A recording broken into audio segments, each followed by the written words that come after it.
Welcome, everybody, to another episode of Forging Brains podcast. I'm your host, Riley Kirkpatrick, and our other host, our co-host, Gavin Cooper. Today, we got a cool guest with us, Terry Dokken. Terry's from Minnesota, and Terry is a horseshoer. He plays in a band. He does some snowboarding and stuff, some skating. He's like all kind of just a man of many Harley hobbies. So, riding. yeah.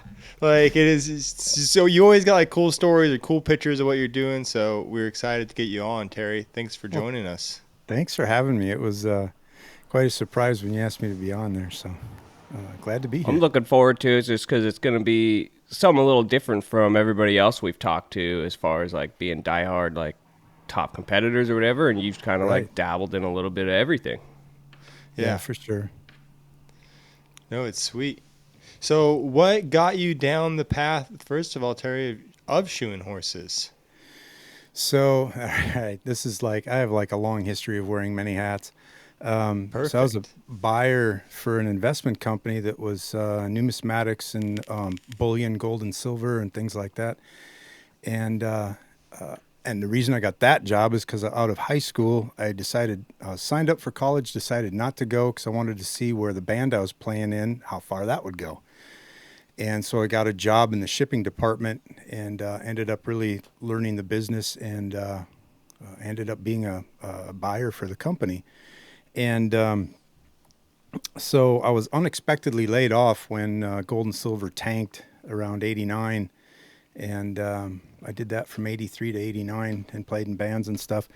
Anyways, that tanked. And I was like, just like the rug pulled out from under my feet. I didn't know what to do. My girlfriend at the time had horses, and I had always liked horses. Grew up with them behind my house. My mom's side of the family, they had a farm in southern Minnesota, and my aunt rode a lot, so I rode with her and things like that. Nice. Anyway, she's like, "Why don't you be a horseshoer?" I'm like, "Okay, I'll go to horseshoeing school."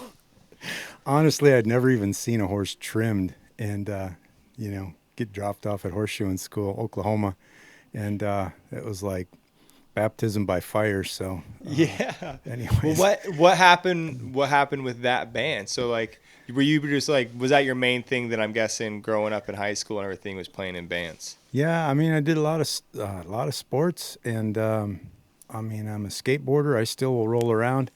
I was on the swim team and played in band and football. Broke a leg in football, and that took me out of that. So I just ended up playing in band and stayed that way. But that just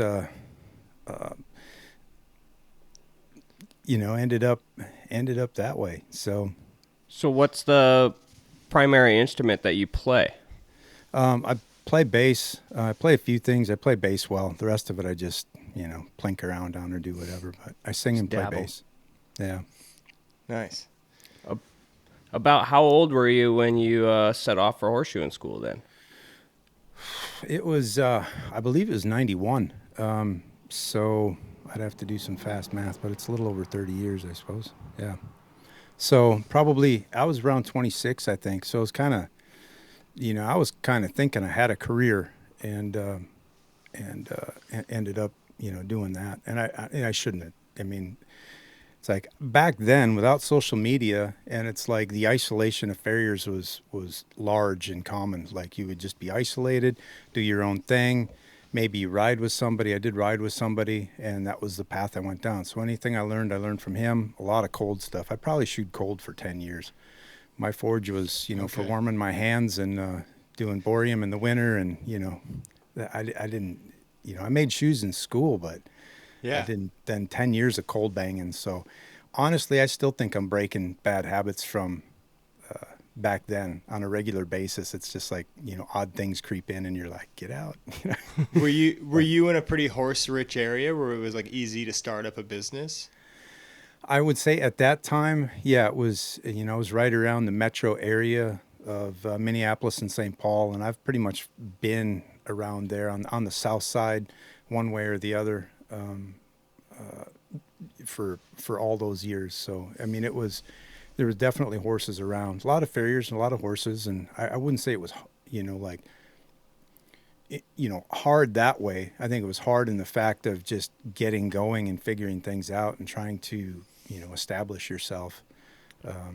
Was that kind of in the day and age where, like, if another horseshoer showed up to the barn, like, the other guy would, like, pack up and, like, leave and, like, not want to share secrets or anything, or? Yeah, I mean, I would say it would be more like that. I don't know if it was like that obvious, but it sure wasn't like, hey, how are you? It's like, you might have recognized that guy from seeing him, but you didn't know him. You weren't introduced to him or anything like that.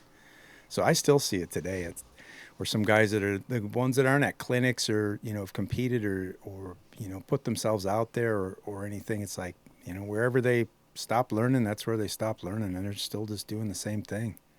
Yeah. It's funny when you talk to them, even they're kind of in their own world, though. Oh, for sure. Like they always are. They're like, they have an idea of like all these other people are doing and everything. And you're like, no, dude, that's not what anybody's doing. Like you can verify it by social media, but you're just out here living in the dark, right? No, doing for whatever sure. you want to do. For sure. I mean, you get to the point where, you hear somebody pull in and they're in another aisle, or you don't see them or whatever, and stall jack comes in, and you can tell who it is by the clanging on the what the ring and clanging is on the on the stall jack. Oh man, because you guys live in a super cold area. So you grew up there? It was 9 below this morning. I think we struggled to get to 2. Man, so like boreum is a huge part of what you're doing, probably. It used to be, and it was I used to put it on with the oxyacetylene torch. You'd nip off a little bit of the rod and then braze it on there, and then and then I found there's other uses for the forge, like putting boreum on and stuff like that. I haven't had to do boreum for a long time.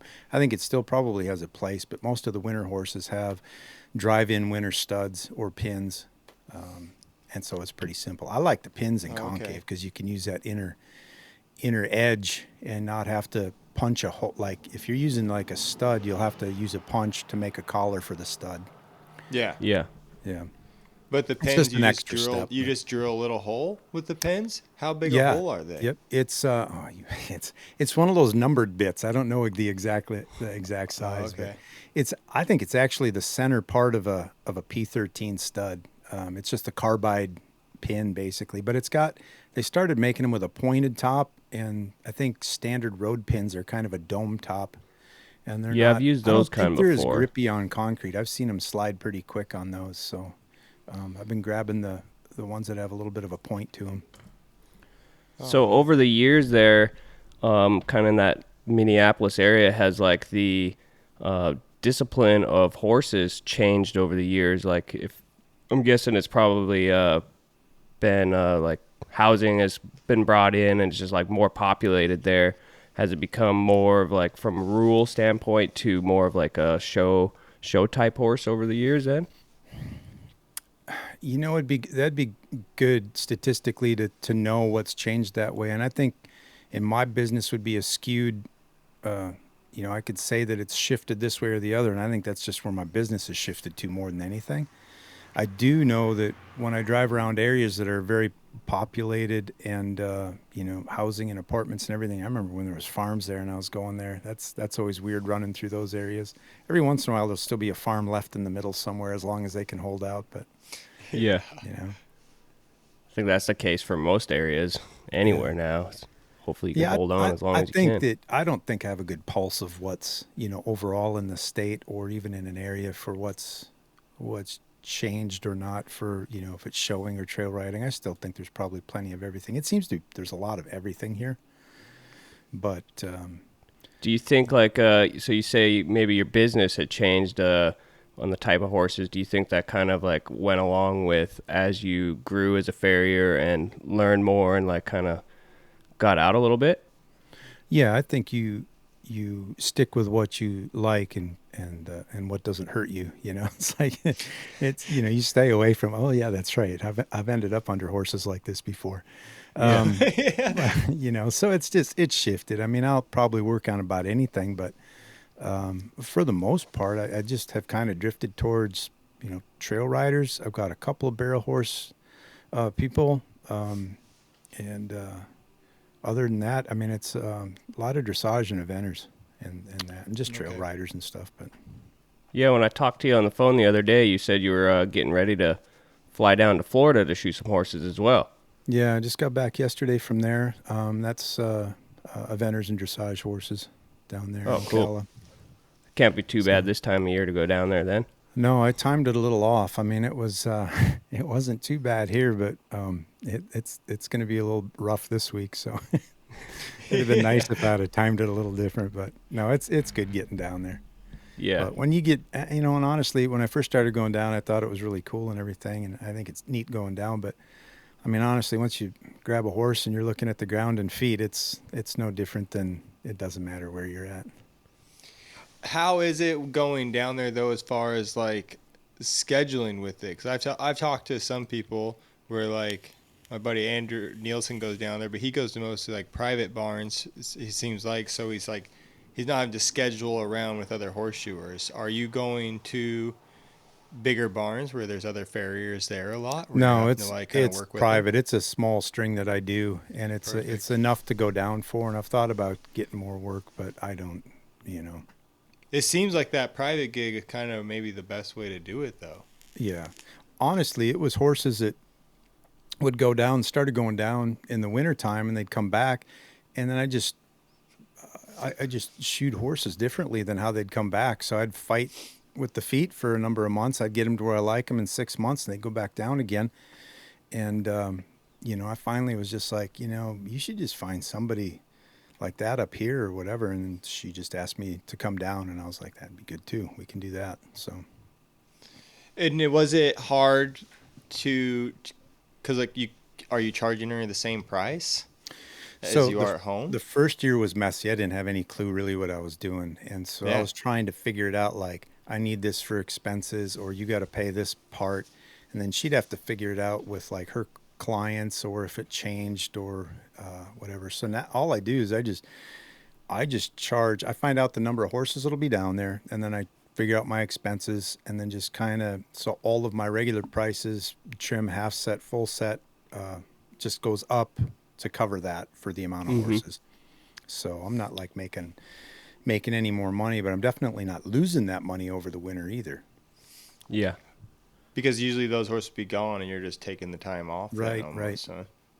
Yep. Yeah, And frustrated when they come back. So Yeah, having to put even more. It's like you're just in maintenance mode for the whole year compared yeah, to I mean, like it was just reconstruct. different. It wasn't like it wasn't like bad, but it was like not the way I shoe. So it was just like, it was always a constant fight.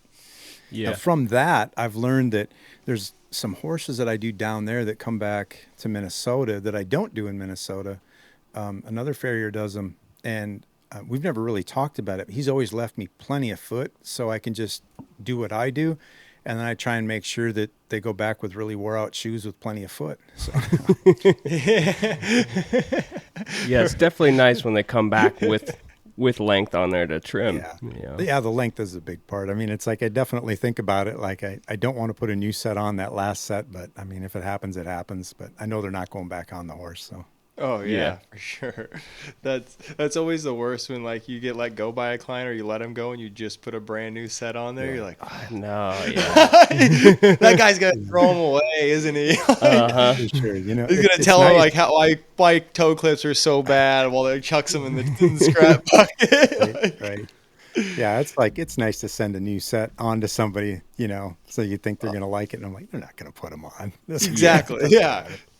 Yeah, if it's gonna make their day easier, great. Yeah. But if it's just gonna give them an excuse to bitch about you, it kind of sucks. Yeah.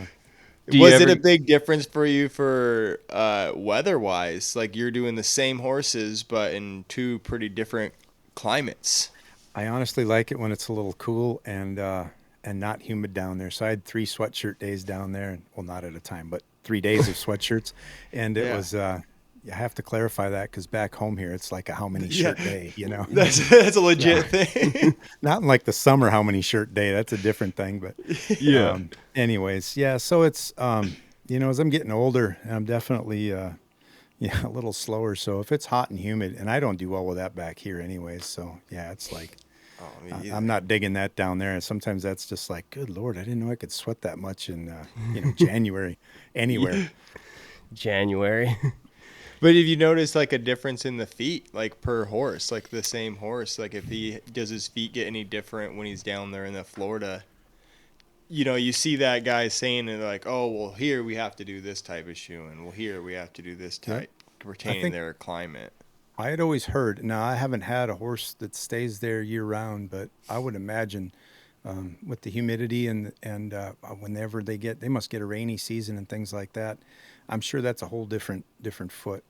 I like maintaining feet coming from Minnesota at that time of year in the fall. Like if things have fallen apart in the summer, if we've had a real wet summer, you can usually start putting things back together right before they go, and then they finish up, getting nice down there. I think they get nice down there for me. I think it, unless they have some odd year, but I have good luck with both. I don't like wet. I can deal with dry, but wet's hard on the bad feet. Oh, it's super hard. As we get it here, we just get like huge floody times. And I like, hear you you'll talking have it- about the rain. It's just like nonstop, and then all of a Yeah. sudden, like these people are like, "Well, they're just kind of flaring a little bit." It's like, well, they're in mud up to their fetlocks, so it's like it might be happening a little bit. It's a losing battle. They're Yeah, falling it's through like- the bottom of their feet. They're going to bottom out on something. Yeah, it's like, trust me, I don't think they look good either. Like, not much we can do about this right now.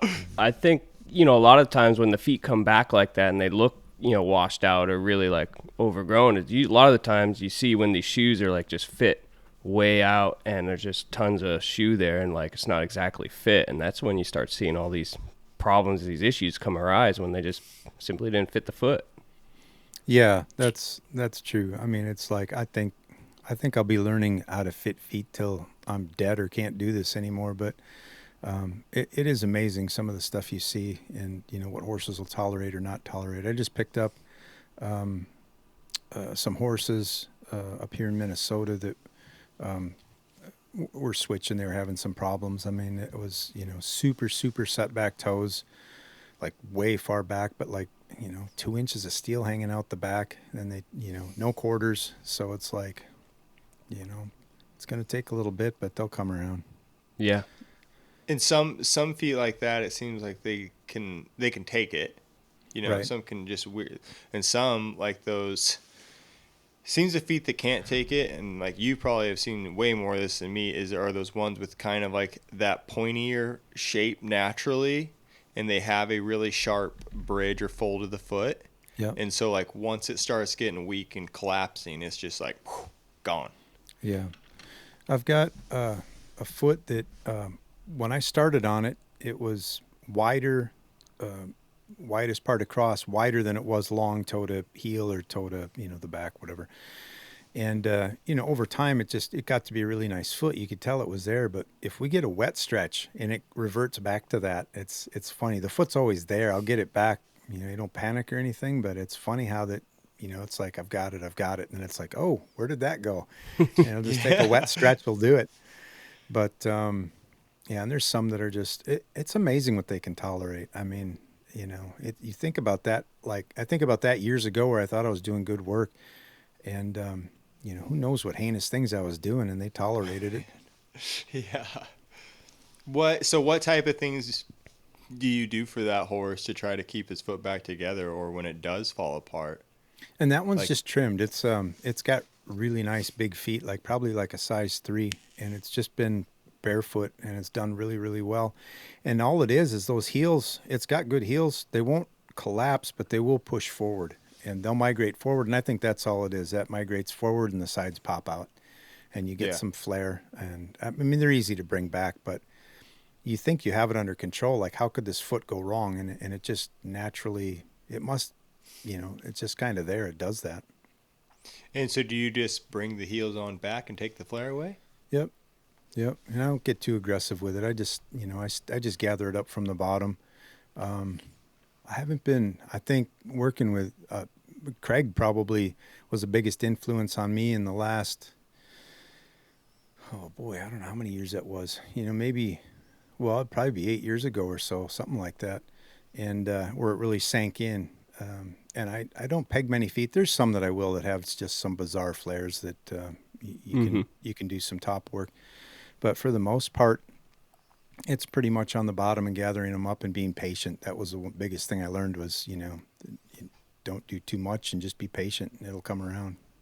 It's so hard though to like convince the client of that sometimes. Like especially for me, it really is because it's like I don't know if they just think that I don't know what I'm talking about already, but I'm like, yeah, we just gotta wait a little while and just keep coming from this bottom, like because there is guys that are like, well, they just take it from the top each time. Right. So how like do you just try to explain that to them that way? Is that it's gonna be patience, or is this like I do. you got Honestly, a better sell? those few horses that I just picked up, it's that exact situation where it was heel stacked and run forward so far. It was the narrow. Okay, so for example, I measured one. It was 4.5 wide and 5.5 long. That's a long foot, but Yeah. the shoe was Yeah. like way back, but it was side clamped and it was just getting squeezed. And then just a heel stack to no end. So I told her, I said, I've been on this side of things before because I've done probably everything bad you can. And I said, you're going to have to be patient. This didn't take overnight to get this way. The horse has been here. I think it was imported. It's been here for a year and now you're coming to me. So give me some months to, just be patient with this. Don't just freak out right away after the first shoe job. It'll come around. So, Yeah. yeah, I remember years ago when you had that spring contest, Riley, with Ben Yeager judging it. I remember him like describing to us like that feet were like balloons. If like you press it this way, basically with 2 side clips on it, it's just going to distort and blow out basically in the front. And that's kind of stuck with me over these years.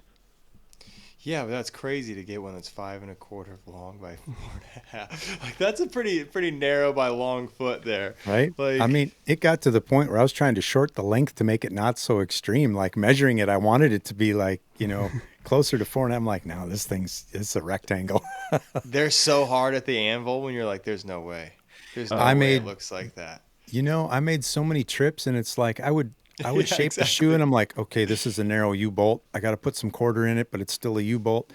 And I'm like, okay, so I've got 5 by 5 1/4. I'm like, no, it's got to get squeezed harder than that. So, and it was weird. I left some quarter out there where I thought the quarter should be and hoped that it would be, and tried to come around. It was hard because there was no coming out and around. It was coming straight back.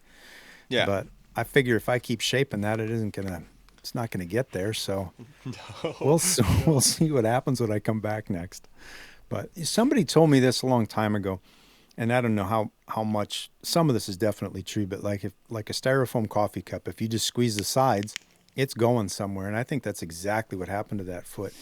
When you don't have an underrun heel and you have that long of a foot, even if you're putting your shoe way underneath it, but you're doing everything that you're squeezing the foot. It's just, you're not giving it an option. No, and I'm on the same boat. I don't know who told me this, but it goes right with your guys' styrofoam and the balloon, that the bottom of the foot will pretty much always have the same circumference of like measurement. Like if you measure heel to heel, it's always going to be there. It's just going to be in a different spot. Like it's where that foot will probably still be. Like right now, if you measured it, even though it's 4.5 wide, it might be 14 inches heel to heel. When you get it back to being a relaxed, healthy foot, and it's now 5 by 5 or closer to, it's probably still going to be 14 inches heel to heel. Like, I was just going to say, I'm hoping it gets to be 5 by 5. That's exactly what I was thinking too.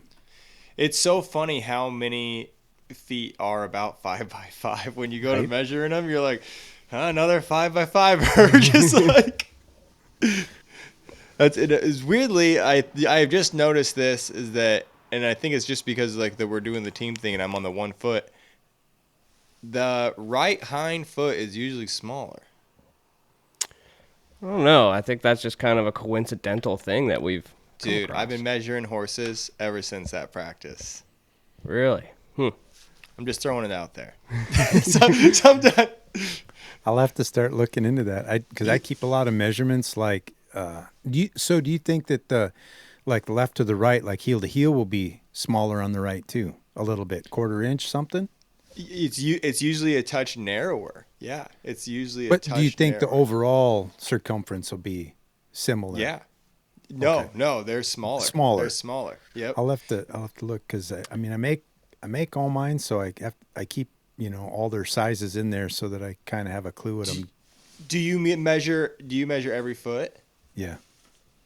Oh yeah, that would be interesting to see, Yep. because you actually have like a thing of it. I would like to think that I'm that like on top of things, but I'm not, and so I just measure 1 foot on the horse, and I'll kind of keep a notes of Yeah. that horse I to think kind of see where he goes. there's plenty that are like that. That even if they have a slight difference, there's some shoes I'll make a 1/4 inch different if I've got a little high low or something going on it where it might matter that I do make one a 1/4 inch smaller. Yeah. But otherwise, a lot of times if they maybe fall into that, but the feet aren't like drastically different, I'll just make the same size. Anyway, just measure the one. So are you That's- like hand making all your shoes for all your horses then? I am. I think since 10 or 11, 11 for sure. 2011, probably just Wow. switched over. There were All two right, so points where I we did kind some. of jumped way forward. You were like cold. It was True, like we true. did is we rabbit holed, but it's okay. But so you were cold banging for like 10 years with the Yep. guy, Right. and then what happened? Okay. So, so Terry Holst was on that was one of the years where they had two U.S. teams, gold and silver, I think it was. It had to be. He was on the silver team with Roy Bloom, and I didn't know Terry, and he lived pretty close to me too, but didn't know him. And the lady that owned the shoeing supply store, she's not here anymore, but she was awesome to talk to. I'd come in there and get supplies and didn't really know what I was doing, and she'd kind of point me in the right direction for a number of things. But I think I must have got talking about forging or doing something with shoes, and she gave me his number, and so I called him up to see about making shoes, and so we had like a date and time set up. At that time, What a time of like now we can just comment on somebody's picture or something. oh yeah, no, it was You had just to like, cold call this guy. oh yeah, no idea who he was. I mean, and I'm just like, okay, she said I should call him. I'll call him. It's like no social media. You can't do any stalking. You can't be like, ooh, I don't want to call this dude. Yeah, And, exactly. And this was Terry Holst? Yeah, Terry Holst. And so I gave him a call, and we were set up to meet up on a Saturday, and he was practicing for convention. And it turned out like my wife and kid or everybody was sick or somebody was sick, something. I couldn't leave the house. And I was like, all right. So I called him and said, I can't make it. And I'm sure that, he was busy. And at that time, he's probably like, yeah, whatever. It's just like I blew him off or something. So like a year Yeah. later, I call him finally, and I'm like, hey, how about that? Can I, he's like, oh yeah, come on down. So I get down there, and I literally I think I'm on his equipment. Maybe I don't know if I brought stuff down or not, but Roy Williams was down there. I don't know if you know Roy. I don't. No. He's from Minnesota. He's done some competing. He's a good horse shoer. He's down in Florida and back here in Minnesota. And a lot of clinics and things like that with him too. But so he was there he was clipping a stack of shoes for something, probably for Florida or whatever. And so Terry started helping me with I didn't remember how to do like a toe bend or a heel or anything. And so he's watching me struggle. Roy's probably just laughing at me over doing what he's doing. And it got to the point where there was damn near some reach around forging there with, it was like, he pretty much had to work one of my hands to teach me how to do anything. It was horrible. Because it had been since shoeing school, since you had tried to make a shoe. Oh yeah. So this has got to be like at least 8 years later or something. I'm trying to think, what would that have been? I bet it would have been, yeah, maybe 8 or 10 years later, something like that. 8, 9 years later. And so I'm like thinking this is cool. I'm learning something. And he's just like, man, this, so the story goes that it was rough and whatever, but it was a start, and I left. So the story is, and Terry tells the story way better, but so he looks at Roy and he goes, well, he won't come back again. And and then he jokes because I ended up just turning into a cockroach. I just kept coming back. So anyway, so that led me to like I think my very first clinic I went to was a Bob Marshall clinic in Canada and stuff. So it was just like he asked me if I wanted to go, or else it was at his place. He was having a few there. And I'm like, sure, that's cool. That'd be great. Who's Bob Marshall? Yeah. Like, like I had no idea. So anyways, then that started and that was the start of that, was getting into making shoes, modifying stuff and doing some things. So, But you obviously didn't leave Terry's place that first time like disheartened. oh no. You were pretty pumped on it. I was probably too clueless to know how bad it was. Well, but also it's like, it sounds like you like skateboarding and like playing guitar, anything like that. It's like those aren't things you instantly pick up and are like okay at. No, even. that's true too. There's I've got, that's a good thing, bad thing, but I have like a ton of hobbies, all kinds of things. It's hard to, it is hard to dial in on something and just, I think it's pretty easy to be pretty good at something, and then to really excel at it, it's like, okay, everything else goes away and you have to just dial in on that one thing. That's been hard for me to do that. Yeah, it's like I don't know, but like I'm the same way. I love doing other things. It's like I like have a bad bout of like ADHD, where I'll just like I have to like fully indulge on this one thing, like little hobby that I have, and I'll try to keep the other hobbies kind of alive as I go through them, Yeah. But I think it's just something you get into of liking to learn things. Like I enjoy being new at something.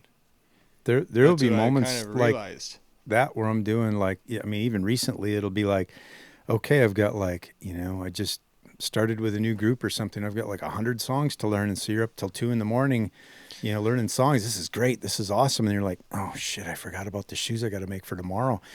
Set the alarm for 4 o'clock, get up, start making shoes, it's like, so yeah, it's, no, it's hard finding balance with a lot of that stuff, but I do have a lot of hobbies.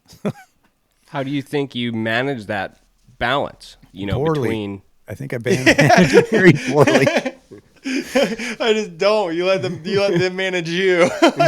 I'm about the best at it now that I've been more disciplined with everything, like just enough time to do what I need to do, that the things that are important, try and keep it balanced and stuff. But yeah, there were times there where it was just like I just live in the shop and make shoes, and then there was other times that it's like it's just all music or whatever it is. So, Do you have a wife and kids? I do.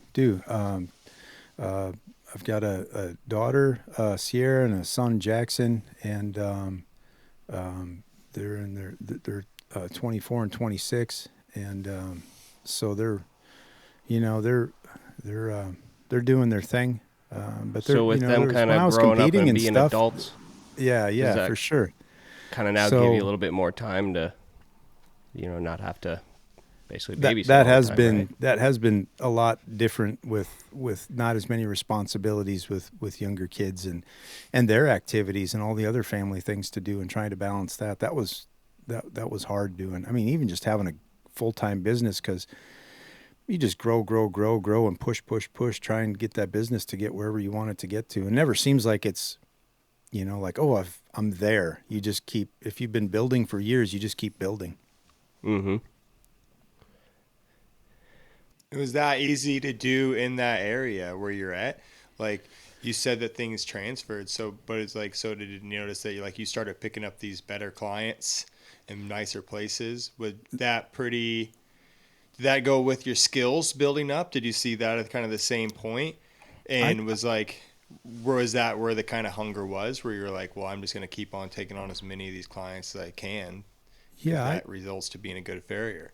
I think it was even like some rotation through, as far as, maybe I'm running out of places to put horses, but I've got these, 8 stops that have 2 horses, or I could take this one barn. And so there'd be some of that, some trading kind of where, it would just be more of the work you wanted. Or maybe it would be horses that, it was common back when I started too. You'd get to late fall, beginning of winter. You'd pull their shoes off and they'd be like, okay, we'll see you in the spring. And I'm like, wait a minute, I got to make some money in the winter here. So, as things became more and more consistent, you could do less and less horses on that. If your horses are on, like, say, a 6-week schedule, as opposed to having, hundreds of horses that are on all over different schedules. Some were on an 8-week and some were on like I'll call you when they're long. And, maybe you see them 3 times a year or something like that. So how was that with the ones I would say, well, we'll see you in the spring? Like, how did you have to groom the clients to say oh, we should keep doing it? Or would you just kind of let that go and just see them in the spring? I think some you would talk to about it, but I think for the most part, some people, it's just what they were going to do no matter what. So they just went, by the wayside and moved on to somebody else, or even got outpriced too. As your price would go up, then some of those people would just fall off your schedule and things. So it just, over the years, and it's slow change. I had a barn there was 60 head there that was real close to me. I was there every week. And I dropped the whole thing one day. It was just a bunch of stuff that was building up, and for some specific reasons, and I finally just dropped the whole thing. I remember coming home just going, what am I going to do? That was insane. Like, that's going to hurt. A big chunk of change. And it was probably the best thing I ever did. And then different horses that were more of what I was wanting to move into just came right along, because you had the time to go out and do that one horse, and then you pick up the barn, and then this and that and the other thing. So it's a lot of those things are scary, but necessary, I guess, unless you want to just stay there and doing that kind of work, your whole career. I guess no amount of stress is worth the amount of money that you could be making then, huh? That's true. And that was it. It was just like, there got to be some things that were just stressful and unworkable, and that weren't going to change. It wasn't going to be like, hey, we need to have a talk. It was like, okay, I need to just leave. It's super hard though. It's like, I'm not good at firing people. I'll wait and I'll let them fire me usually, because it's like, I just hate saying no to money. It's like, I'll deal. But I fired a few, but it's super hard for me to do that. To I'll eventually maybe outprice them or something, but it's hard for me to just say no to them if they're willing to have me come and shoot the horse and give me money.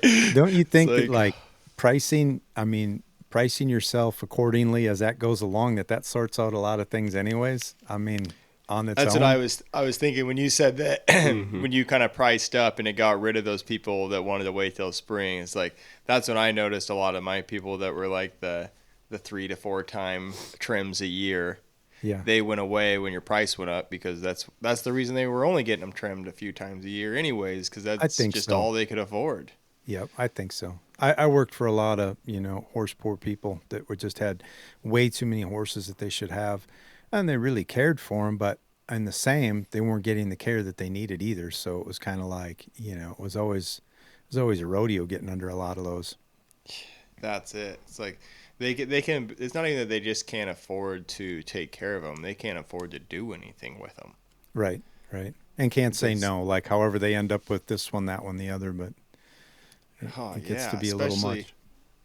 Like, when I came into the horseshoeing world, it was the worst time ever. We were in the biggest horse recession. It was like, so we came in 2010, 2008 ish, and it was like, you couldn't give a horse away at that time. So there was a bunch of people with these horses that I got them for free, just need to get them trimmed. And it was like, they were just dangerous as could be. Right. They were nasty. So what got you started into going to compete then? After you just kept on foraging with Terry and them, I'm sure. So that kind of pushed you that direction. Yeah. So, meeting Terry, then it was just like, how it is. It was like, I wasn't really, I was pretty isolated.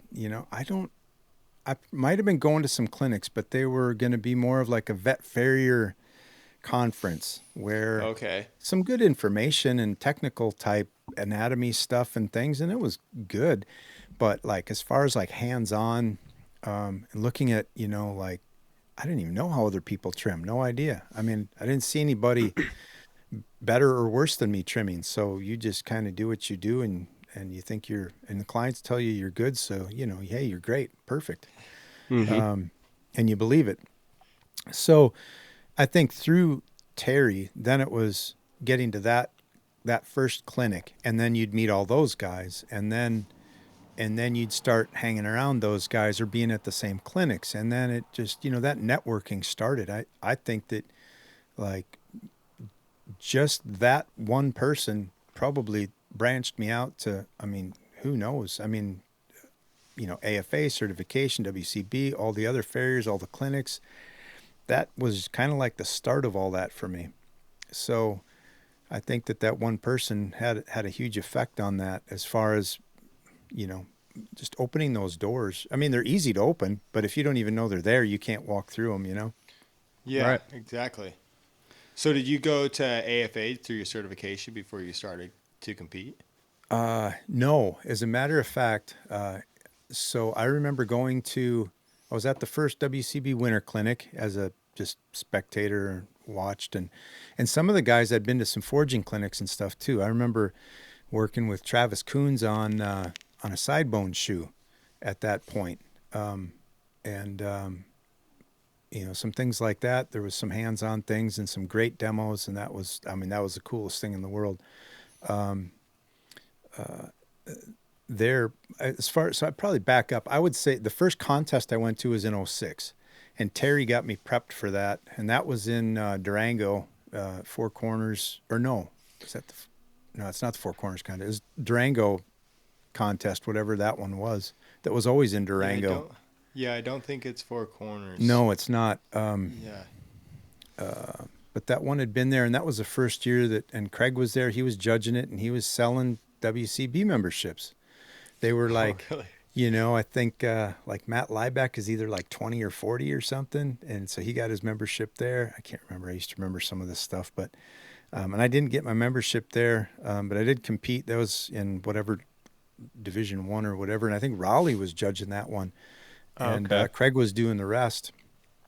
And so it was great watching all the guys. I'd been to some of their clinics and stuff. I had already, like Mark Milster, who else was there?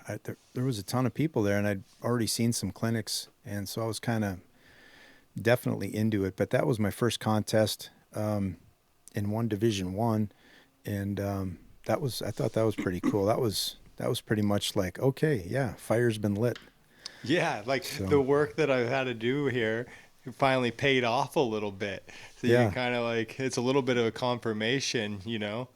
It's and it sucks too, because like I don't know how many novices were there when you did your class, but it's like only one guy gets the fire lit. Like only one person in the class gets that boost. So all the other 10 kind of just got a little burnt taste in their throat. It's like it does kind of suck. Oh, for sure. And it was one of those things. It was just like I didn't really know what I was doing or getting into, but I worked with Terry. I had the shoe list and did that, and so I pretty much did what I practiced. Which I mean, I've heard that a Yeah, million that's times. I didn't change a plan. I didn't see somebody else and go, "Hey, I'm going to try that day of." I didn't do any of that stuff, and that turned out well. And then it seemed like I struggled with that ever since, trying to not have everything get into your head. What So, were the things? Do you remember the things that Terry like really made you work on that were like the big deals? Like some key things. I think it was just pointing out things like if you did a shitty heel, it would be like, teach you, why it's shitty or what you, so just that flat finish, nails. I mean, just the basics. They were really basic shoes. There was some keg shoes, a keg shoe modification stuff. And, but all the things That class always gets people though. yeah, it Because kept me out people of think it's trouble gonna because be easy. I remember checking nails and level and Yep. then, brush and make it look nice and everything. But, all the basics had to be there. So that was really what he, drove home. That was about all you could handle at that point too, is if you get any kind of a grasp of that, you do okay, I think. Yeah. Oh yeah, it's huge. seen it multiple like state contests you go to, and they're messing with the keg shoe. And like I always look at the keg shoe classes and think like, man, I think I would have a hard time making that modification like really nice, and a nice nailable shoe. And so you see them do it, and they spend pretty much the whole class trying to make the modification, and then like the last 10 minutes try to flatten and make sure it's nailed, and it's like this just can't be that way. You got to use almost half the class getting that bad boy back to a shoe, right. Especially at that level. Like your hammer control is just all over the place, Right. It's a hard thing to remember. Just that exposure to other people and being around them, that's basically what kept you wanting to reach the next step and go farther with like your horseshoeing, and then like you're competing and everything like that then, huh? Oh, definitely. And so that was, I would say 06 through 16, I was definitely involved with competing. And I think I did every WCB convention and some state contests in 16, and it was probably the worst year I had as far as placing. Like I wasn't getting any better. I wasn't putting enough time into each contest. So it wasn't the amount of contests. It would have been better to pick like 2 and be actually prepared. So that kind of, there was some weird stuff. Like 15, I had a back surgery. So coming into 16, it was kind of like, felt like, oh, I'm back. I'm gonna get this done. I'm gonna do this, and I just bit off way more than I could chew and just did poorly. And that's kind of when I backed off of that. Did you hurt your back like in a horse incident, or? No, it was, I was bending down to pick up a battery cover for a Harley off the ground, which weighs all of about a quarter pound. And I was in the garage, and it just, it's like, oh, really? I can't walk. Perfect. So. Oh man. So how long were you out with the back surgery? I would say it was a good 6-8 weeks. And then it was that struggle back of, getting strong and using it and trusting it. So backtrack a little bit more. You just had Bodie on. Bodie was flying up working with me at the end of 14, and then 15 he moved up here in the spring, Mayish, I think, and September's when my back went out. So it was right around that time. Perfect timing, I guess. It was. So literally none of my clients knew what had happened. It was just like, hey, Bodie's going to come out and take care of the horses today. Bodie did my whole book. It's like, here's my van, and we'd communicate and everything. But he literally did my whole book and on his own. And he had been going to all these stops with me, or most of them. But it was literally all Bodie. It was just like, it was just Bodie instead of me. And, I can't make it today. Bodie's going to be out, because I didn't really know what was going to exactly happen, but I didn't want everybody to panic and jump ship either. So I just didn't say anything. I talked to a lot of people afterwards, but I'm sure there's a number of people that never knew I even had a back surgery. So I didn't either. That's so wild. Because I was going to ask, like, did like a bunch of guys reach out and offer to come help? But I didn't remember hearing anything about or seeing anything like that. No, that was like 4 years later. Then a whole bunch of people had to come to my help. So. Oh, really? Did you get hurt again? 19, I had a motorcycle accident, and I was. Oh yeah. That was June. That was in June, and I couldn't walk until like October. So that was. What happened? Bodie to the rescue, and a bunch of other guys that would split up my stuff and help Bodie out or help me out. So. What happened in the wreck? How'd you wreck? I was on my way up to go fishing with some guys way up north in Minnesota, and Bodie was having a team practice. I was at his place that morning watching them, and left there like early afternoon to head up. I didn't want to hit rush hour or anything, so there's a loop around Minneapolis, St. Paul, just like a interstate loop that goes around like a kind of a rectangular square. I was within that loop, heading north to get up there, and just traffic slowed up. And for some reason, I was worried about traffic that day too, but traffic slowed up, and saw some brake lights. I was slowing up.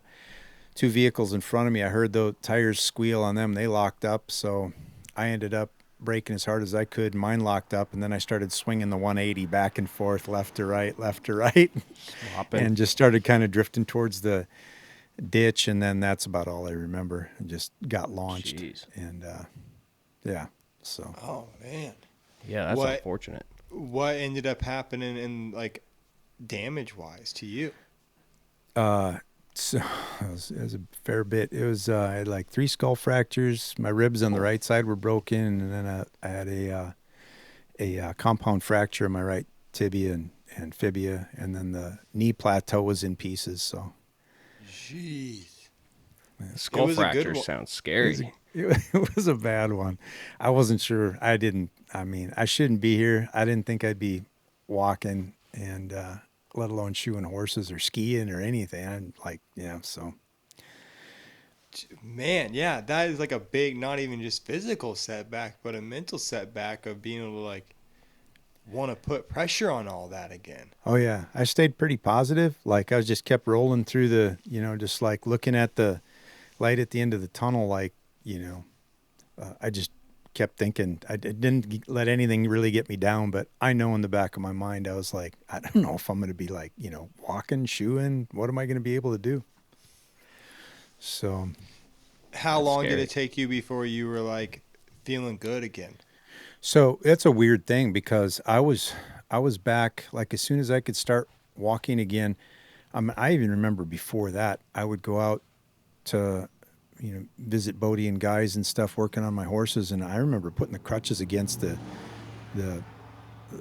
tie stall rail and just like getting over under horses somehow, and then I couldn't walk around, but I could do that somehow. So just pull shoes or pick up feet or something, but it wasn't until so in October, I mean, once I could start walking, they kept me going pretty hard in physical therapy. I was probably under horses right away, but it was literally like a foot was like starting all over again. I was like, oh my God, this is so hard. 1 foot, I'm tired. That's all I can do. And then Really? you just keep going. And I think if it wasn't for Bodie chasing him and, and horseshoeing, I mean, it's like, what great therapy. I mean, it's like, I worried about having a horse wreck that I couldn't like get away or move fast, but I could get under there. And then, but I think that work probably got me back to where I am. But I still think I make improvements. I think there was, a year after I was skiing out west, I think, and then I was like, I'm 100%. And then every year or every 6 months, I'm like, now I'm 100%. So I've been saying that for a long time, but I've still noticed improvements, it just still comes. Well, especially hardcore skiing is like I've had bad, like not nearly as bad a leg injury as you have, but I've shattered my patella on my one side, so I don't have any whatever that sac is in your knee, that thing's gone. But it's like skiing's rough on it because it's so cold, Yep. and you're putting so much, using your knees and your legs so much. It's like so, but it's also one of those things where you're like, I don't know what I'm sore from. I'm just generally sore. Yeah. But I'm sure that has to be hard on you sometimes. Like, is that your wonder? Is that you're like, I don't know if I'm just sore in general or if it's like that this thing really hurts. No, it really keeps getting better. Like where I thought it was like it would have some hurt, or overuse or whatever. And I was like, I'm just like, well, that's my new norm. That's fine. Okay. It's not like a bad thing. It was just like there, like you knew it was there. Yep. And then you just keep pushing and then it just gets a little better. And skiing's better this year and stuff. I had to get some new boots this year. And I've got a boot guy he does a lot of racers and fits a lot of boots. And he'll 3D map your foot and make it fit all the weird things and screws and knobs and weirdness in your feet. They'll get them to fit right. So, Yeah. yeah. So, Yeah. it's Once been you've good. had a pair of boots that have buckles that like are all formed to your foot and they just like pull everything together nice, you're like, okay. So you don't have to be in pain the whole time. That's all right. Right. Yeah, for sure.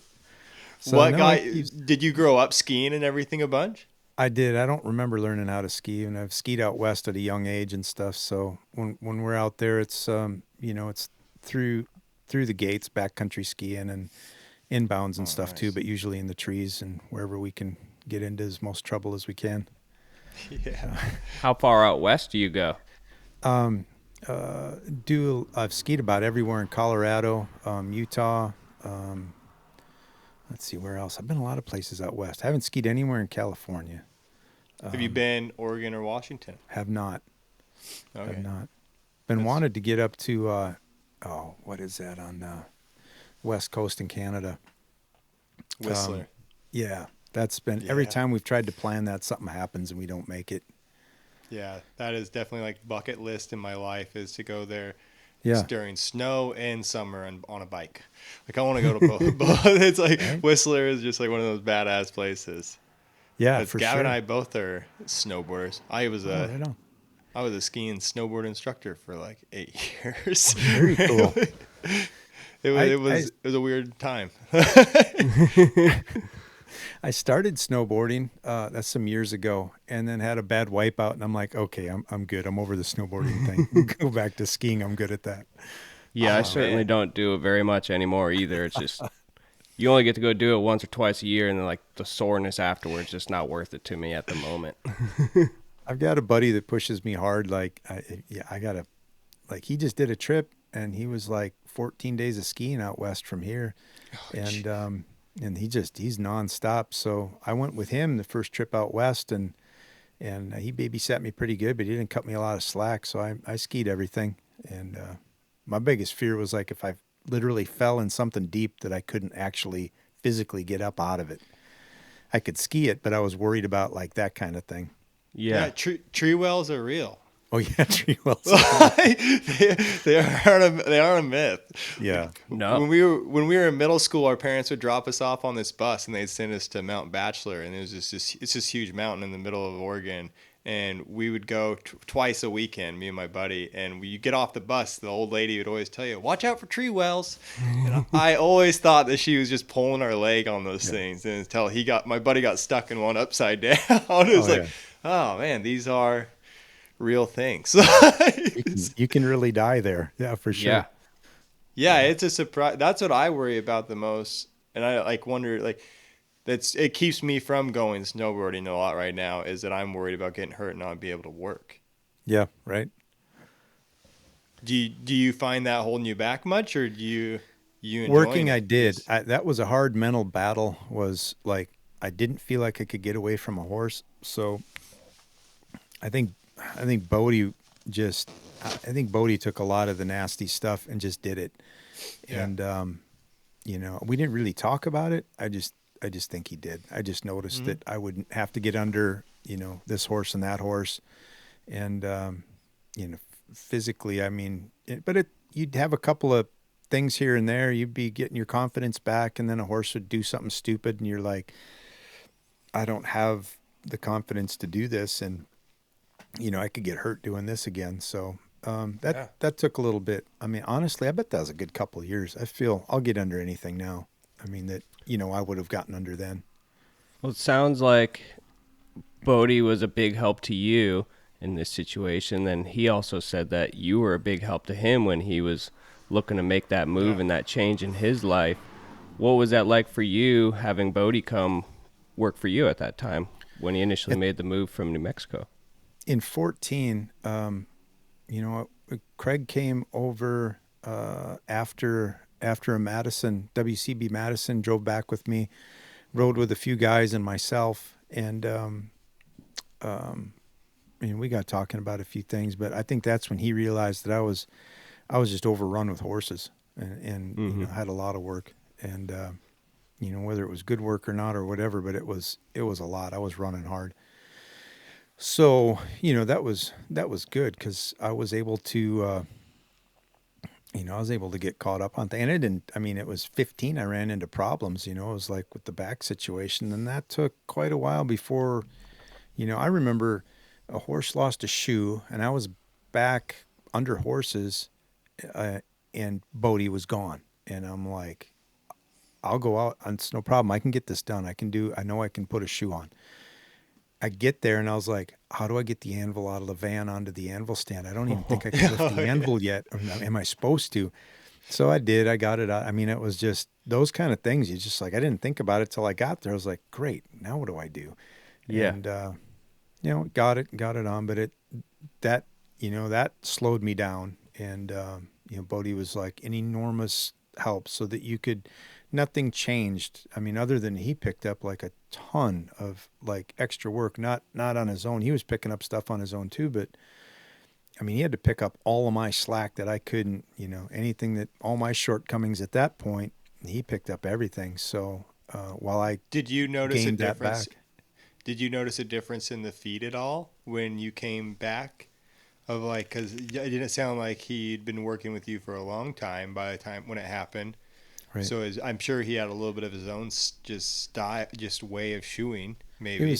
was close to a year. I believe he started coming up in October of 14, and we'd fly him up, and I'd just stack up some busy days and get caught up.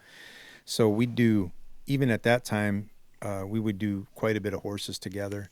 And there were times too that, and it's not that I was doing anything any better, but he would do something, and I remember looking at it going, I don't know if I'd do that. Should I say anything? And I do it this way, and I'm like, no, I'm just going to let this go, and he'll see either that it worked or it didn't work, or that he knows something that I don't know.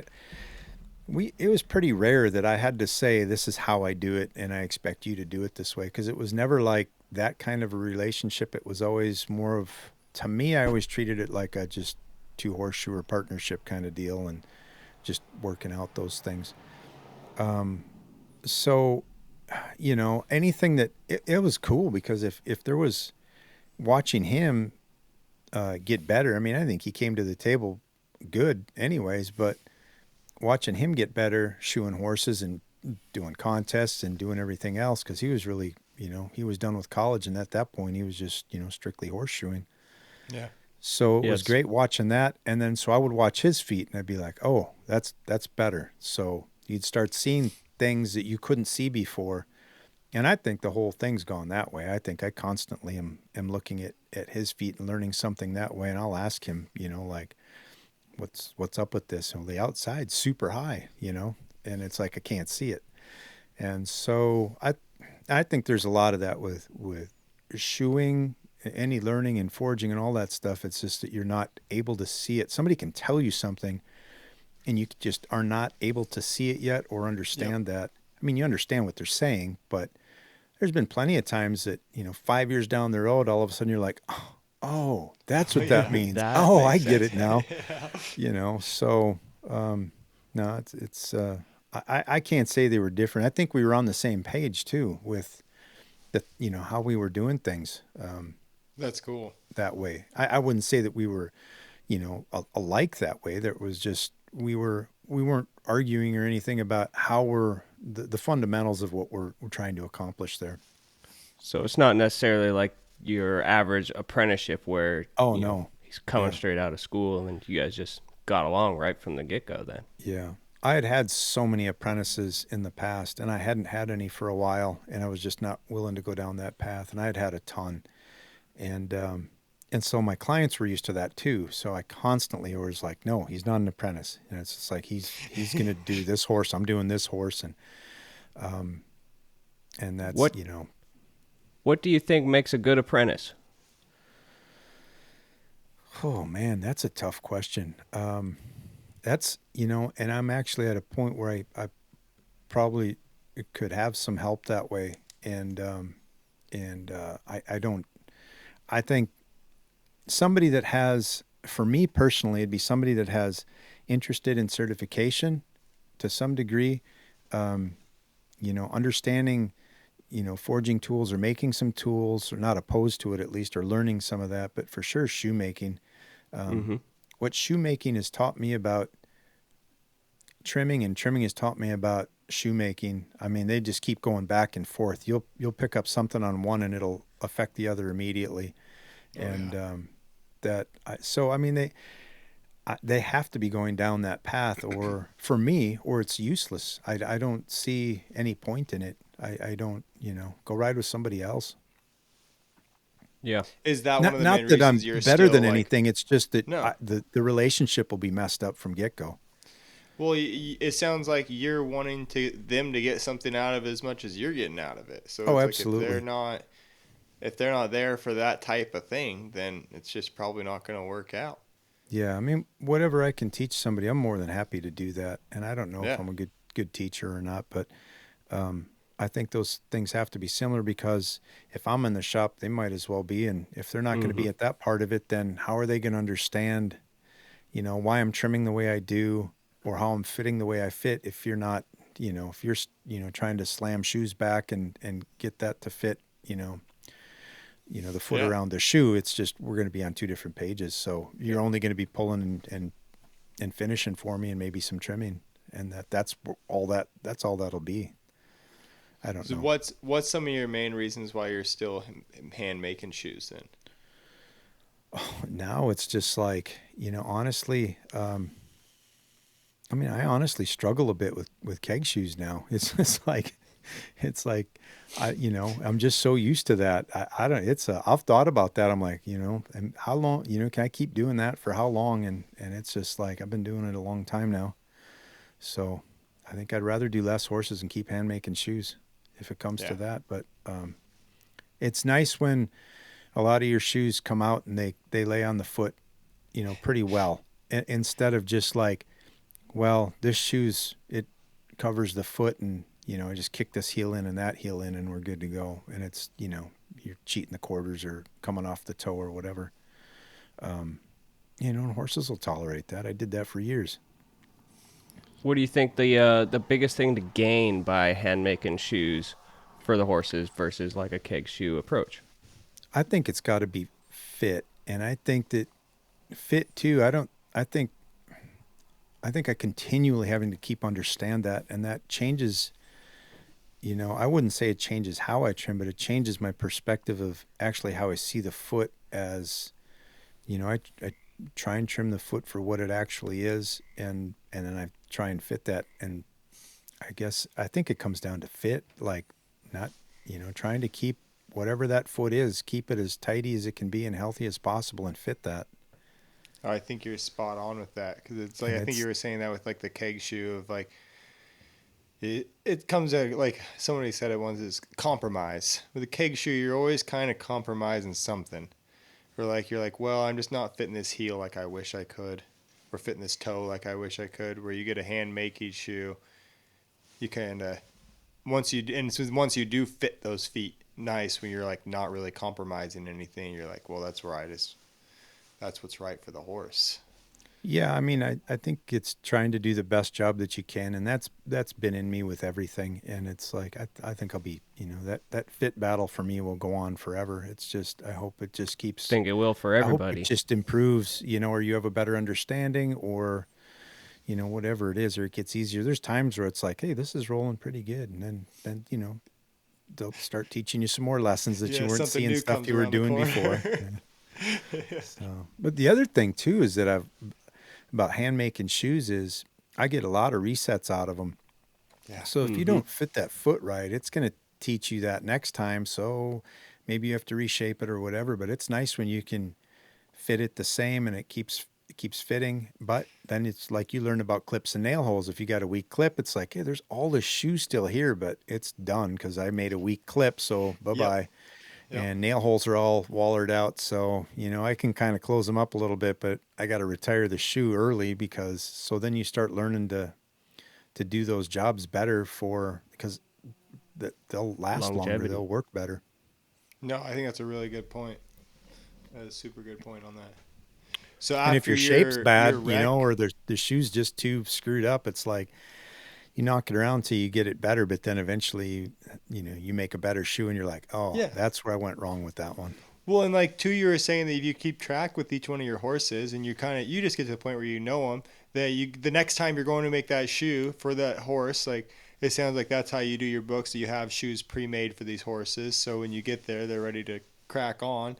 And you remember, you're like, oh, okay, this horse kind of has that real wrappy around medial. I'm gonna forge that into this branch, and he has a real sweeping lateral. So I'm going to kind of forge that into the shoe. And it's like, so you start getting just nicer feet because they're getting fit nicer and I they're think so. lasting longer on there. Yeah.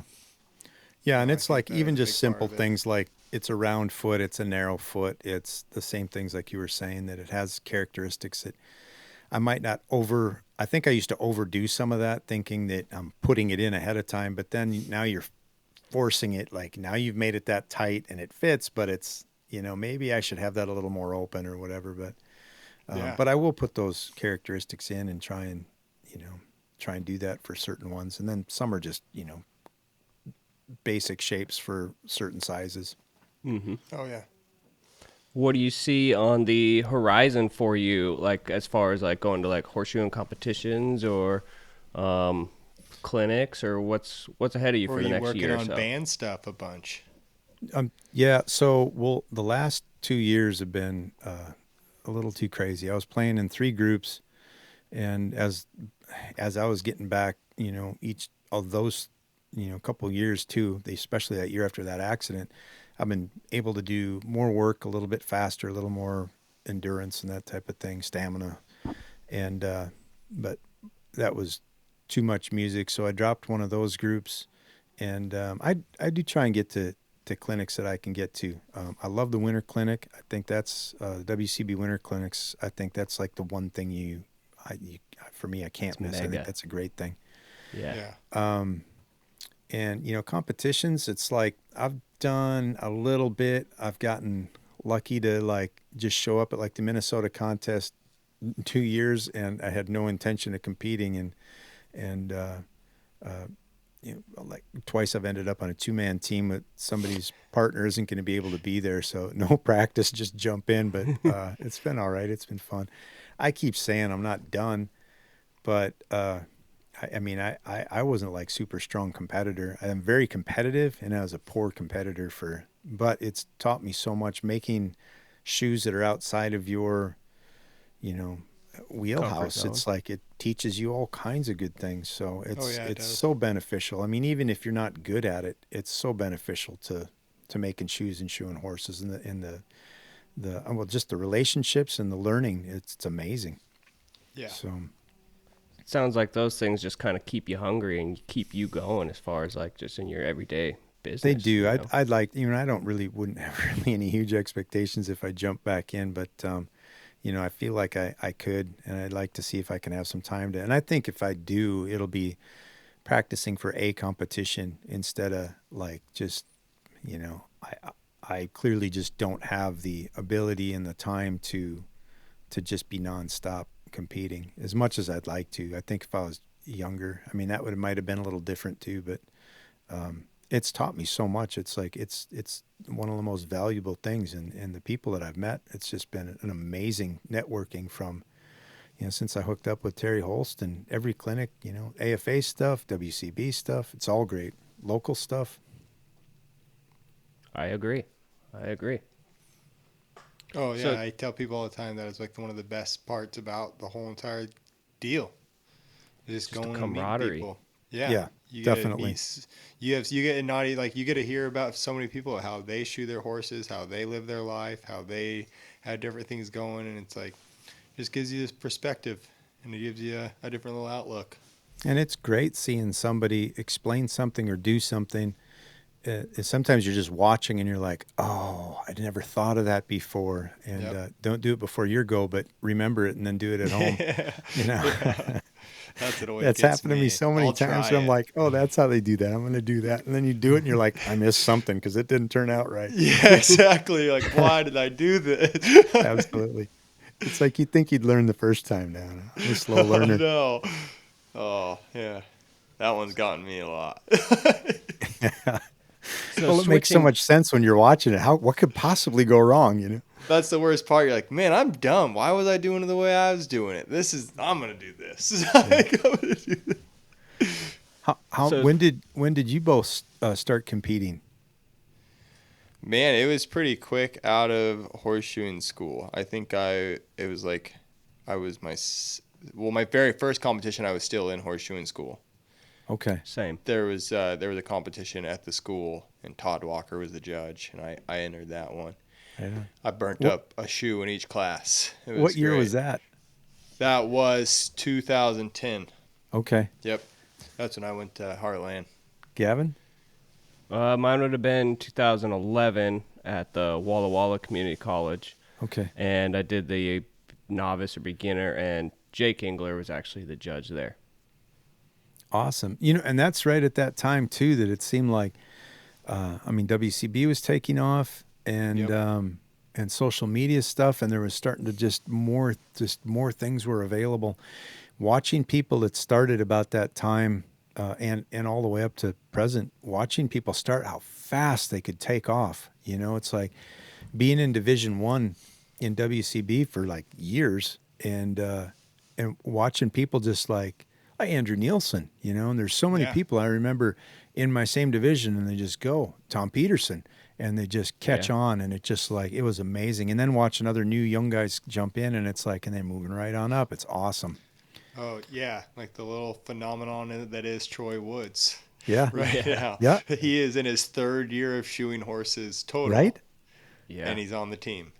Yeah. Like that's pretty impressive. But he's taken every opportunity of education and every bit that's available out there, and he puts it to work. So There is, and there's so much available there, and people take hold of it. It pays off. I mean, it's just like, oh yeah, and I think Craig with WCB is just raised every year. That bar gets raised higher and higher. I think it does. It's pretty crazy how quick it goes. Yeah. Because like me, I have so many different hobbies too that I'll take a break and I'll come back, and it's like, so I've like taken some breaks and came back. Can't and take went a to break. WCB, and you're like, whoa, you guys are doing what? Right. Man, I got That's some how I work feel to right do. now. That's how yeah. I feel right now. For sure. Oh, it's hard. I'll never forget the day that when I got like an actual smartphone and you could get Facebook on the phone, and then somebody told me like follow World Championship Blacksmiths page, and then from then, just by what you just said, by just seeing it, just kind of kept me going, and like, oh, I can try and hopefully get there one day, Oh yeah. I just told a gal that rode with me last week a couple of times, and I'm like, are you on Facebook? She's like, yeah. And I'm like, well, look up World Championship Blacksmiths. Look that up. Like that page. And it's Yep. I'm like, just like, this will open your eyes. Yeah. Oh man, it does. It does. I wish.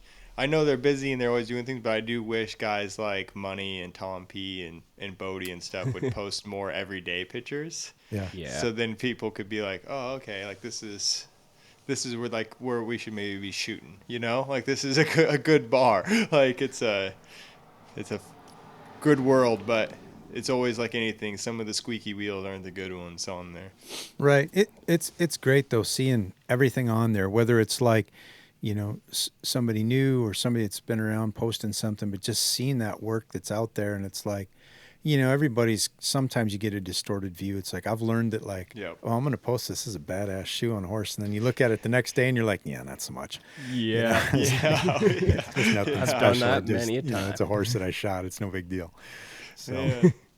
Especially through a camera, you're like, you'll do a trim. You're like, this is deep. This looks good. You take a picture, Yeah. like, man, that looks flat as fuck. Like, I don't know what I did there. Yeah. right.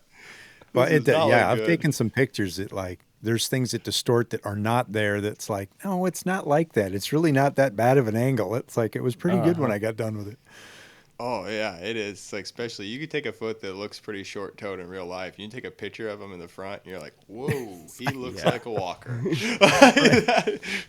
Then there's always like the heel fit one, where it'll be like, oh, it's just a camera angle. It doesn't fit or whatever. Yeah.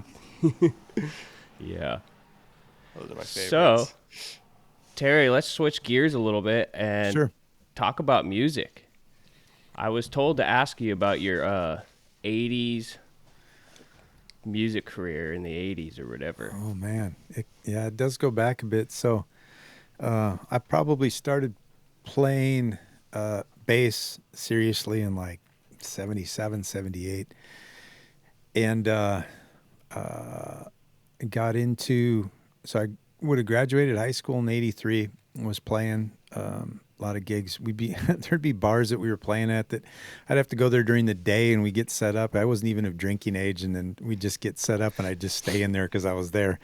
And so I was playing in bars pretty early and stuff. But I did the whole 80s scene. So I played a lot of hard rock in the 80s and a lot of that 80s rock, and probably we played all over the country in later 80s when I was once I was trying to figure out like that when I was working, and then especially once I got laid off, when I had not gone to college, got laid off what I thought was that career, and then I played hard, and we'd play around the, kind of like the 5-state area, a little bit into Canada, did a road trip down to Arizona. Were you guys and making back. like a little bit of decent money at it by playing these gigs? No. No. Me and my one buddy, we would there was so when Subway was around, we'd get the foot-long sandwich and split it because it was cheaper than if you ordered 2 halves. So we'd share a drink and everything, and then a lot of mac cheese and ramen noodles, and like if you were lucky enough, you'd find a happy hour at a bar, you'd buy 1 beer and eat as many tacos as you could. So. What kind of bands did you like look up to during that time? Like, man, that stuff that goes way deep. That's probably like we were playing a lot of stuff like Van Halen, like Winger, Rat, Motley Crue, Poison, that kind of stuff. But deeply rooted in like Zeppelin, Kansas, and some of those, and Queen, some of those huge bands that were just like. Just mind-blowing, and getting to see those bands live was pretty cool too. Oh yeah, so that was like in the heat of it. Yeah, it really was. Did you have big hair in the 80s? Yeah, and some long hair. Yeah. So, now I just have a long beard. There's nothing on top. So. Is that still kind of the stuff you play today? No, I'm pretty burnt on the 80s rock. Like one of the bands really plays a pretty wide variety, and I'm just like pretty vocally out about like I'll play it and I play it well, but I played so much of it, I'm just like, something else. So it's funny because I didn't listen to country till I was in horseshoeing school, and I remember the guys that just nonstop, and they were saying, I'm like, I'm never gonna. I'm not going to listen to this when I leave here. Sure enough, that was what was on the station when I left. There was country, and so, and that was 91. So it was a lot of 80s and 90s country. I really like 90s country stuff. Oh, really? A couple of years ago, somebody was looking for. I was playing rock in a band. We were doing some 80s rock and a bunch of other stuff, and somebody was looking for a singing bass player for country, and I was like, I'm going to give that a try. And I had a horrible audition, and they hired me anyways. I don't know why. And played with them for a couple of years, and I was like, this is what I should have been. When I got playing that stuff, I was like, this is what I should have been doing my whole time playing. What were you guys playing mostly? In that band? Yeah. So it was a lot of that 90s country kind of stuff and some newer stuff, but cover like band. George Strait and Garth Brooks type stuff. Sure, Alan Jackson, and a lot of that. And so then I got into another band. That's when I got into trouble. I was playing in 3 bands, and it was. Now, is that a pretty common thing though in the band world, where like your other band members playing in multiple bands too? Maybe some things, yeah, but not 3 like working bands. I would think that's a pretty tall order. My schedule is like, so the last couple of years, I think in August I'd play 18 shows, and that's like my busiest shoeing month. In August? In August. Holy cow. I mean, you figure it out. It's like, even if you played if you just played Friday and Saturday for a month, I mean, 8, but 18. So it's like now you're filling in like fairs and festivals with some travel and during the week and your regular shoeing rotation and stuff. It was keeping up on making shoes there's a reason why I keep track of all my horses. There's not a lot of excess shoes in my van.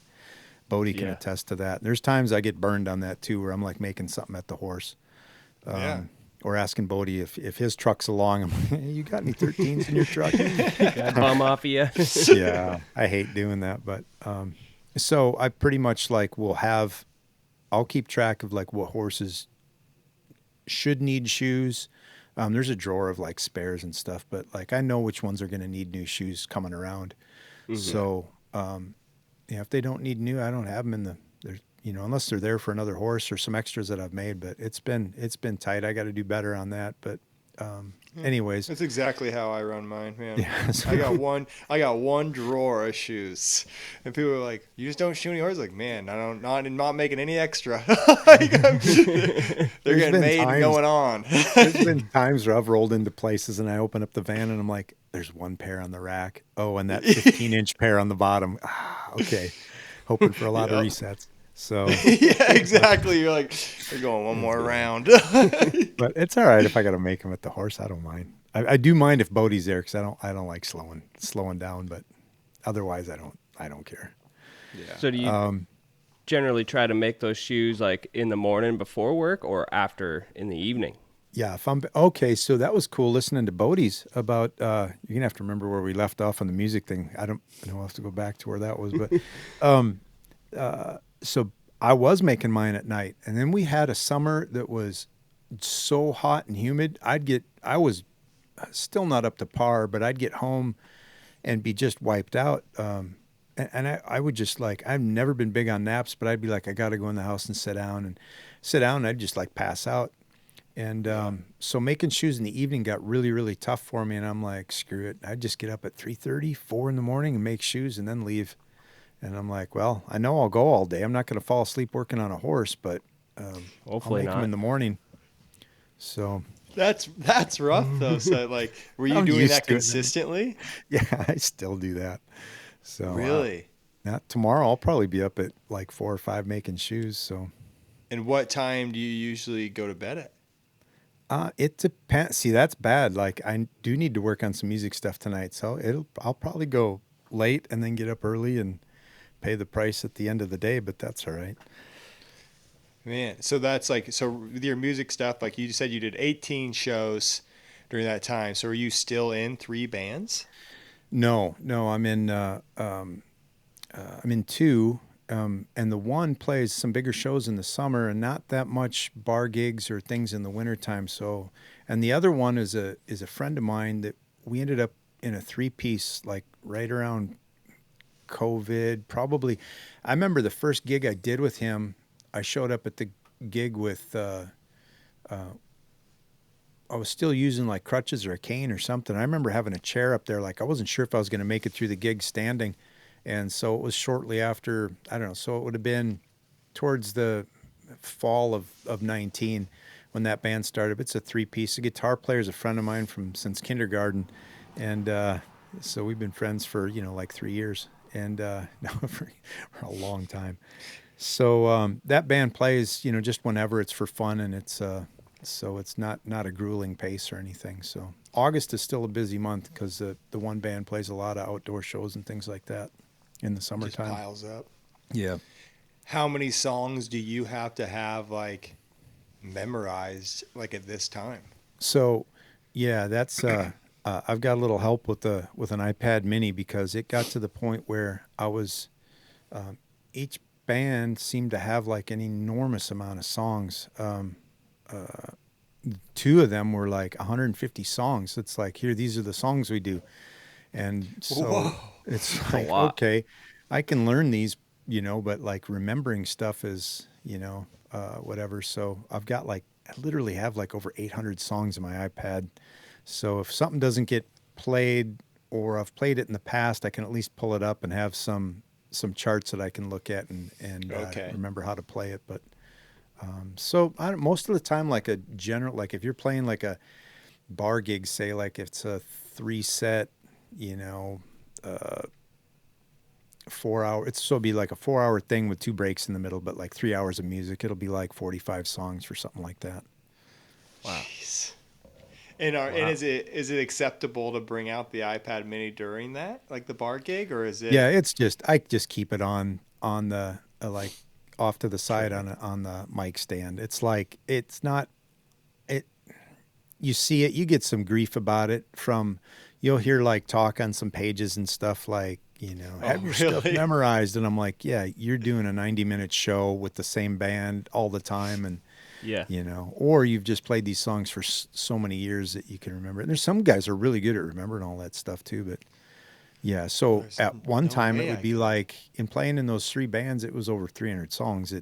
Some of them would just call. It's like you didn't know what the songs were. You just call them and you're like, okay. Are So yeah, these I started using that. And are so these all That kind of stressed like me out. mainstream kind of songs or like cover songs, or is it all like, or some of it like handwritten nope, unique songs to not yourself? doing any originals. And I definitely like to do that. I've done some of that. So all of them are like cover songs. The one band that I got out of taught me a ton. And the guitar player was phenomenal. I know he played in Nashville, and he was like, he was badass. And it was all very old traditional country. Like, I mean, it would go way, way, way back. Like, Like out of Marty those, Robbins type stuff. oh yeah, Yeah. I mean, there could have been. So there's songs that like you'd hear, and then if you go back, it's like, oh man, so that person in the '60s did that song, but it was written in the '30s, '40s, or Yep. whatever, Yeah. and it's been redone like 5, 6 times by a bunch of different artists, and you know because you heard it on the radio in the '80s or something. But Yep. Mm-hmm. so getting that history and playing that old a country was, I didn't think I was going to like it, and I mean they would do some waltzes and all kinds of stuff, and it was great. Their crowd, I think, in the median age of that crowd that would be dancing and two-stepping was like 70 years old. You know, there was like it was cool because you'd see like the dance floor packed, and it would be all couples that you're like, oh, you guys have been dancing together for a million years. It's awesome. Yeah. That Yeah. is super cool. I like that type of country a lot. Yeah. The old country like that has been rewrote or redone, like Yeah. different people have saying. I really enjoy that type of stuff. Yeah. It grew on me. Hot take. I am not a big fan of George Strait or like Alan Jackson. People would probably think I am, and that is Too not my jam. too modern for you. Oh, I don't know, man. I just like, not it. Like, I understand why people like it. I don't know. It's just not for me. Yeah, I think like I remember listening to all that stuff like at Horseshoe in school. So some of that stuff, like there's certain songs I hear and I remember like being in the bunkhouse, like hearing that song That's for the yeah. first Yep. time, stuff like that. I could But see that definitely of yeah. like it takes you back. So The that's guitar why players in country blow me away. And so from the 80s, really 80s and 90s, just think of all the guitar shredders for like the hard rock heavy stuff and just the crazy stuff. But I think the amount of the tricky guitar playing and the country stuff. Everybody thinks country's easy, and then it's like you have somebody fill in or sit in, and I'm like, dude, you don't even know what you're doing. I don't know what I'm doing. And I know you really don't know what you're doing, and it's amazing. Like there's some stuff that goes on there that's it's harder than a lot of it sounds. Even like some basic country stuff, if it's done well, it's really cool. That's interesting. yeah, I wouldn't expect that. Yeah. Yeah, I'm not musically inclined by any means, so I don't really know what in depth about, why this would be more I think challenging like than. music, like whatever trips your trigger, like whatever makes you feel something, it's like I mean, if it's Puddle of Mud or Rage Against the Machine or Run DMC, I mean, if it trips your trigger, it trips your trigger. Yeah. And so like has that changed for you then over Yeah. time then quite a bit? Yeah, I mean, I still hear, like, I'm pretty open to a lot of music. And there's lots of, I like going backwards, even in rock too, because it's like all those people had heroes that they listened to. And it's like, then you can start, who are your influences and find that kind of thing out. It's kind of like forging too.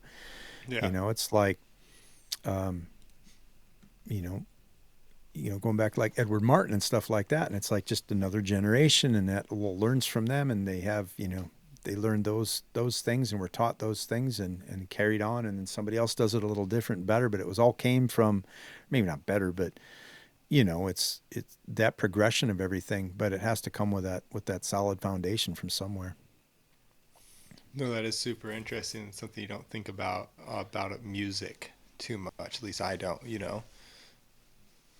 I've often wondered, like, and I've competed at the Classic once. I haven't really done much team stuff. Few, lucky enough to be at a contest and just get thrown into a 3-man draft team or something, or a 4-man or whatever. Mm-hmm.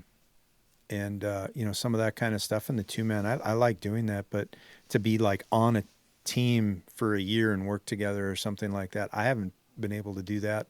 But I've often wondered, like, that's got to be like being in a band. There has to be bands that are good, but some are better and they all get along better and they all can work off each other better. And there's got to be somewhere it's like, man, if that one guy, it's like he's slowing us down. I don't know if that's what it's like, but I've often wondered if being in a band and the team thing kind of is, how you leapfrog off each other, or if there's things that just don't gel, like when you got two guys on a team that aren't on the same page as the other two guys, and do they butt heads a lot, that type of thing. Yeah. Well, I'm sure it happens the same too as like on your band, that you get there to your band practice and you can probably tell right away if one guy didn't practice. You're like, this guy didn't put the time in at work. Yeah, for sure. You don't want to let the team down, Right. Exactly. I think we're having a little lag, but Little slow internet. Terry, we won't keep you too much longer since you Sure. say you got a late night ahead of you for music. But a question we like to ask everybody is, who would be on your Mount Rushmore of 4 people that you look up to and hold in high regards? Sure. Yeah, I'm glad I knew about that coming into this, because I had to think about it for I still haven't even given my full Rushmore yet because I'm still thinking on it. Yeah, and it's yeah. So, I'd have to put my wife Chris right away. Put her on that, and the amount of years that she's put up with my music stuff, and when I was competing, I did practice a lot late and hard, and the kids were still at home and things like that, and she's always supported me and never given me a hard time about chasing those dreams and putting up with my craziness. I'm sure that's not easy, so for sure I'd put her there. My grandpa Ingvold, his my mom's dad, I'd get to spend a lot of time on their farm, and he was a farmer and had dairy cows and stuff, and spending time around that and the machinery, and my aunt had horses there and stuff, and so I'd get to ride in that country and in those wide open spaces and up in the hills, and all that was just it was great. Growing Was that up with northern those. Minnesota, you said? Southern. Oh, southern And Minnesota. It's real hilly and valley in that area. So it's kind of like a different, Bodie was talking about that a little bit too. And it is kind of a different, there's a lot of flat, a lot of green, but northern gets to be like almost like a different state. And southern is the same way with the hills and valleys down there. Mm-hmm. And so that was always a pretty magical place for me. And I think that left impressions on me about farms and animals. And I've always been an animal. Like I like all kinds of animals and stuff, but being around the horses and that and having those experiences, I think sure shaped that for me. So jumping head first into shoeing like that without having any clue what I was getting into, I think that was definitely, I'd put him up there. And then we've talked about him, but I'd have to put Terry Holst up there, because I think Seems that's where I fitting. branched out from everything from, Bob Marshall and AFA certification and clinics and contests. And, it's like all the farriers that I'd gotten to go to clinics. I would have never gone to all the clinics had I not been, turned on to any of that. So that was where my beginning was with a lot of that. Like Roy Bloom and Craig and there's so many farriers, and a lot of them are, tool makers, competitors. They're important people, and I've learned so much from and benefited from all of them, and so I have to thank Terry for that. And then I'd have to put Bodie on there. I mean, he's I had to think about that. It's like, Craig, it's interesting because Craig's been at like so many points in my life where Craig's been involved that has made such an impact on me. But I think I have to put I put Craig in with that group that I would have met from Terry Holst. But Mm-hmm. Bodie, he's just a never-ending source of learning and knowledge for me constantly, and he'll help me when I need it. He'll let me struggle when I struggle and figure things out myself or whatever. I'm constantly learning, and he's a great source for that.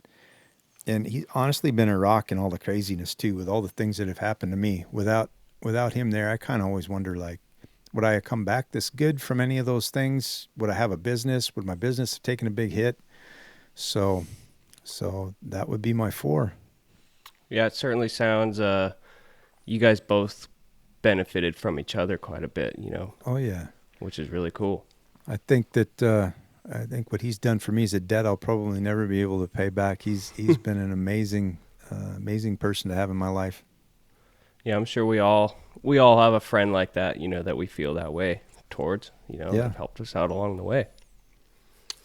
Well, Terry, we appreciate you taking the time tonight and sitting down and talking with us.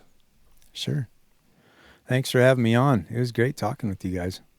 Yeah, goes down pretty dang easy, doesn't it? Yeah, it's a great thing that you guys are doing. It really is.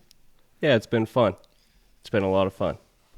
But looks like Riley's internet's kind of going in and out, so we'll plan on seeing you next week then at the Winter Clinic.